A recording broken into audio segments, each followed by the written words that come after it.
अपना बाप के जेब काट के आ दोस्त से भीख मांग के तब जाके तोहरा के निशानी खरीद के देले हो। एगो पति बनेला के बाद में तोहरा के पति बनैले बारी। Oh baby, चूस गर्मी का मौसम। स्वागत तो करो हमारा। तो भाई लोग आज हम फिर से लेके आ गए बानी मनोरंजन वाला वीडियो। तो अपने लोगों ने वीडियो के शुरू से लेकर के अंत तक देखी आ मनोरंजन करी। और भाई लोग कोई भी आदमी ये वीडियो के दिल आ दिमाग पर ना लिह, काहे कि वीडियो के मकसद सिर्फ और सिर्फ इंटरटेनमेंट करावल बा।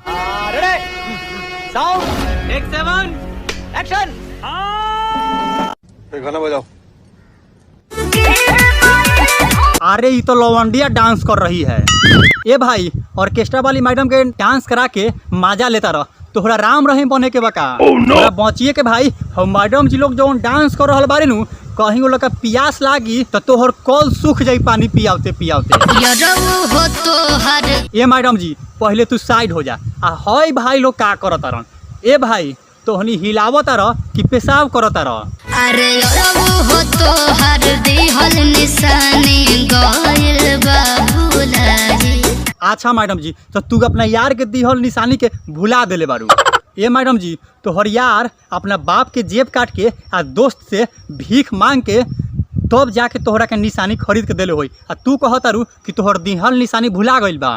ए भैयावा के देखा पहले कैसे कूद कूद के डांस करता। ए भैयावा के तो मैडम के 2 हाथ कान के नीचे देवे के चाहिए। आ हई भाई लोग के तो एगो अलगे अंदाज में जोश आ गइल बा। ए भाई तोहनी प्रैक्टिस करत रह का रात वाला।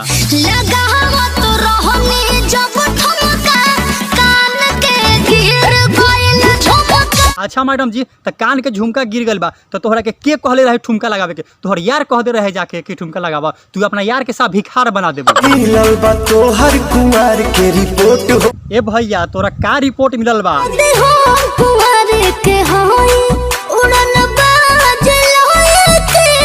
ई मैडम तो खुद अपन रिपोर्ट बता रहल बारी।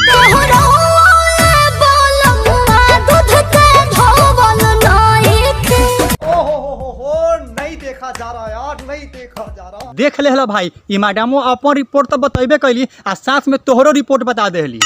नैहर में आती खूब कैले बाड़ू। ओ मैडम जी के तो देखिए के लागता कि वो मैडम जी नैहर से अति क के आयल बारी आ कएगो पति बनेला के बाद में तोहरा के पति बनैले बारी। मनतारू भगतिन चूहा खैले बाड़ू। चूहा खैले बारू। तो भाई लोग तो उनके समझ सकता रह कि ई भाई कौन चूहा के बात करता रहन। आ ई मैडमवा चूहा खा के आवो तो चाहे लौंड खा के आवो तो ये भाई का तनको गम नहीं थे, जैसे ही मैडमवा के साथ कूद कूद के डांस कर रहल बारन। जलवा है हमारा। तो भाई लोग आप लोगों को ये वीडियो अच्छा लगा है तो चैनल को सब्सक्राइब और वीडियो को लाइक जरूर कर दीजिए और खूब मजे कीजिए और वीडियो को शेयर करके दोस्तों को भी मजे कराइए। कैसा लगा मेरा मजाक?